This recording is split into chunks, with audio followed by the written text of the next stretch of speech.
Alright everyone, welcome back. This is the second of what I've decided is going to be a 3 video series of Dark Souls 1 with our little From Software marathon.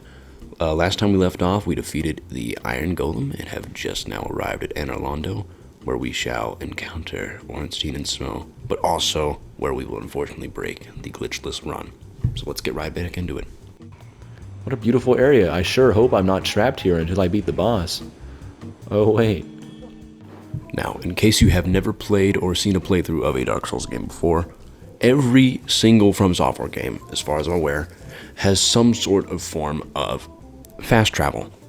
Dark Souls 1, however, does not until you defeat Ornstein and Smough. This is important because they are in Anor Londo, which is where we are now, but the only access point to Anor Londo is via the Iron Golem fight, and considering we've just done that, there is no exit until we defeat Ornstein and Smough and can fast travel. Now, defeating the Iron Golem gave us 40,000 souls, so I'm going to go ahead and invest that into a few points of vigor, and then we shall continue.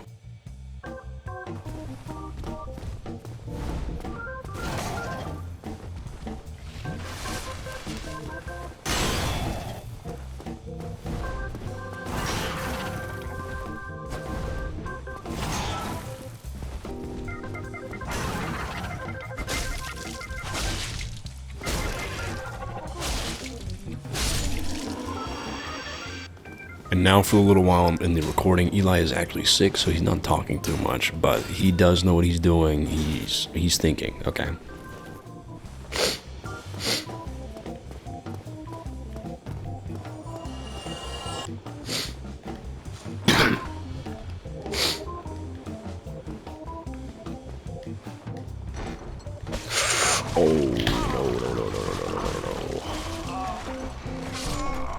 I got too comfortable. I should have saw the chain. After traversing through Anor Londo, we meet up with the blacksmith. Probably the most useful blacksmith in the game right there. And now it's time for Ornstein and Smough. Now, I was not prepared for this fight. In the past, I've always done it with the glitch in mind, and it's always been in use. So I was not, ready for a more leveled experience, and let's just say I got my shit rocked. I did. There's little to no damage, as you can see right here when I hit Ornstein, and it was so freaking rough, dude.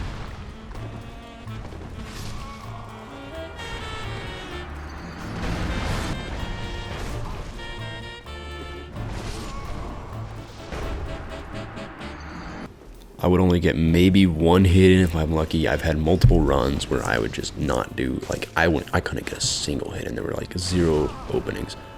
And when there were openings, I just didn't take advantage of them because I didn't know the fight. Now, I think the reason I caved to the glitch is because I was weak-willed at the time because I was very sick at the moment. You could probably hear my sniffles earlier, but I died time after time. So now it's time to show you the glitch. First off, you want to buy 999 arrows. Change the order of a soul in your little thingy. Go to store the quantity of the 999 arrows by selecting drop in the menu. If you hit the right keybinds at the same time, you get a double overlay, and voila, you use 999 souls just like I just did. Now that was a very rough run through of what you do during the glitch, but you can find videos if you are actually interested in it. So I use this glitch a few more times on my higher value of souls because it duplicates whatever soul you're trying to use, and different souls have different values. I use some of the highest and some of the lowest value souls basically to afford all the upgrade materials in the world and just upgrade my armor and my weapons. But also, I would eventually go back to the bonfire so that I could level up and make the fight almost trivial. With these new stats in hand, I am now able to wield the Dragon King Great Axe, which I did not upgrade once this entire run through just because it's that good on its own. Now, if I upgraded it, it would be even better. It does not have any scaling, unfortunately, but that's not much of a problem because its base damage is just so freaking high. Despite our new OP upgrades, we still died quite a few times, and eventually Eli got tired of it.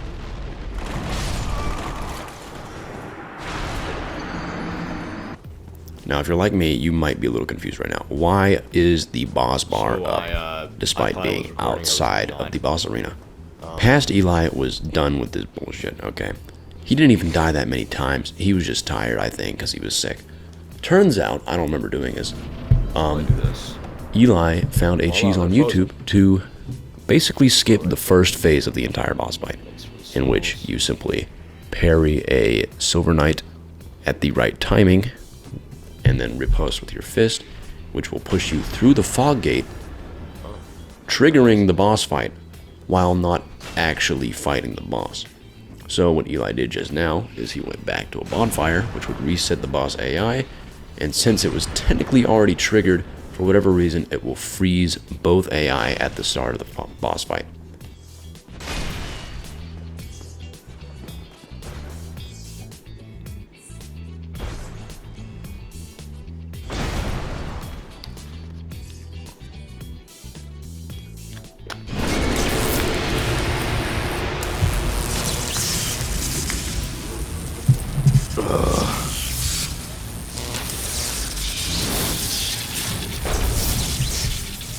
And despite making the boss almost a million times easier for himself, almost as much as he probably could have, Eli was edging death. One shot from legit any attack would kill him.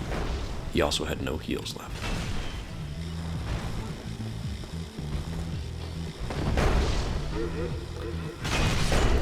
Oh my god. Amazing chest. Is that what that says? I'm not gonna show you what's behind these doors. Yep, okay. Oh. Look at them, they're like, wow.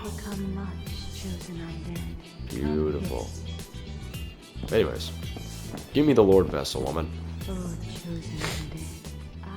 After finally defeating Ornstein and Smough, we got the Lord Vessel from Guinevere, which would enable us to fast travel out of that hell that is Anor Londo. Now, I made my way back to the Deeproot Garden so that I could face off against Sif and retrieve the Abyss Walker Ring, which would allow me to face the Four Kings.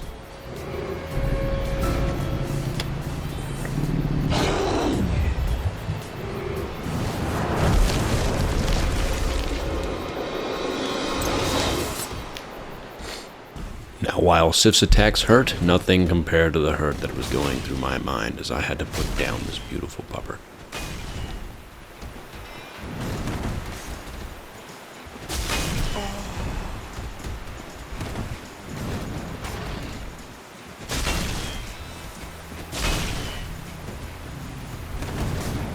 I'm sorry, buddy.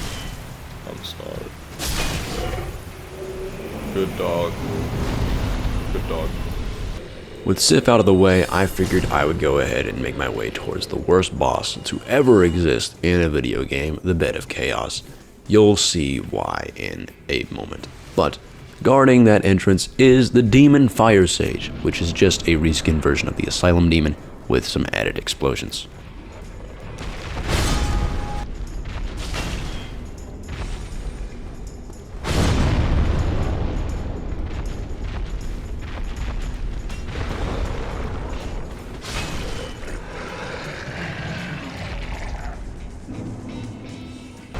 I forgot to mention, but there is one more boss before the Bed of Chaos. It is the Centipede Demon, which is an interesting boss, but it will enable us to walk through lava, which is a very useful ability to have in this game.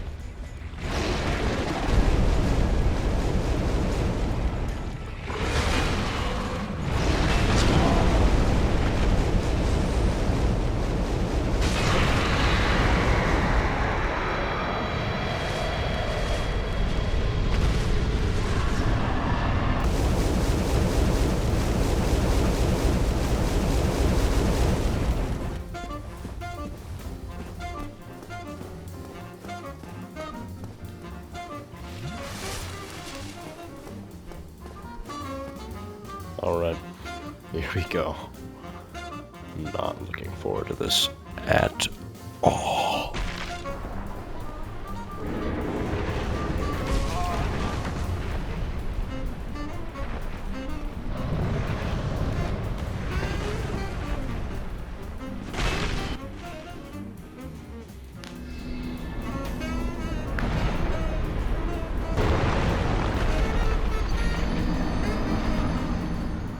After only one attempt at the Bed of Chaos, I decided I needed a break from that bullshit, so I went and found Solaire. Now, our poor boy had been taken over by what's called a sunlight maggot, which is a parasite of sorts.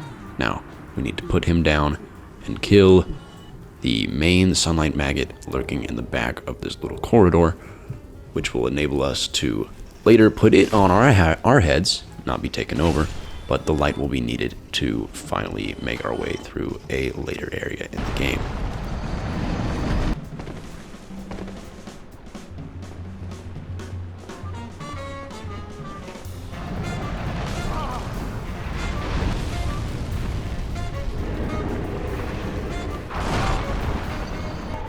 Tired of this bullshit, boss, I looked up on YouTube a way to aim your bow and throw a firebomb to entirely skip both phases of the boss fight. And I used that for the second phase, somehow hitting that miraculous shot right there without dying, and then make my way to finally put down the fucking Bed of Chaos.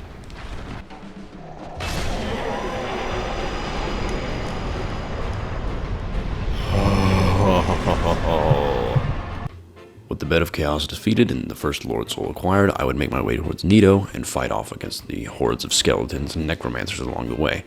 Now the thing about skeletons is they don't die immediately, so you can kill them as many times as you want, they get right back up. Which is the reason we got the Astora Straightsword from earlier. Any sort of holy damage that is able to kill them, like if your final blow comes from holy damage, they will not respawn. Now, let's say theoretically I did not have the Astora Straightsword, they would stop respawning only if I defeated the Necromancer that is currently respawning. But since we have discovered the Astora Straightsword and are wielding it against them, it's no real big issue.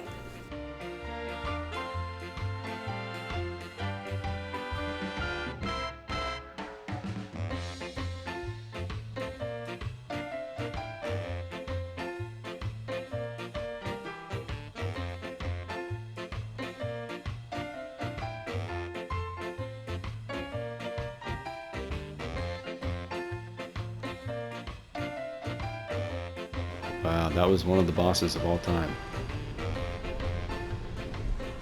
I wish I could tell you I was joking, but that was the entirety of that boss fight.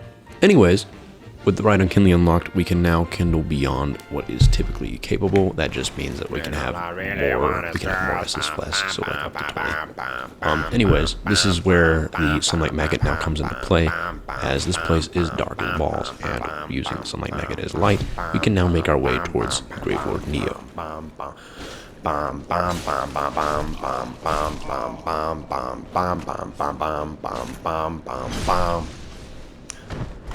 Back in the day, bam, bam, bam, bam, bam, bam, bam, bam. Oh! Bam, bam, bam, bam, bam, bam, bam, bam, bam, bam, bam, bam, bam, bam, bam, bam, bam. You, Soldier Bob, me cranky, why me wrong, why me cranky, on your body, some man, mommy, you. Wait. After butchering one good song and one questionable song by Soldier Boy, we finally made it to Gravelord Nito. Now, Nito gave me a little bit of trouble this run because I had no Estus left, and the fall damage from dropping into his little arena. No. So I would resort to using humanities to fully restore my health. Oh my god! Oh my god, I just edged it so hard. Yeah. No, Nito. No, bad. Stop! Stop it! Stop it! Stop it! Oh my god! Oh my god! Oh my god!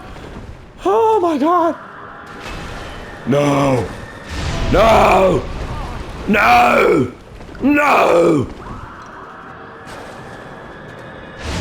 Oh! It's just the ads for real. Oh, he's standing. Nito just got bad posture. See, the damage ain't that bad either. Watch this. Oh. GG.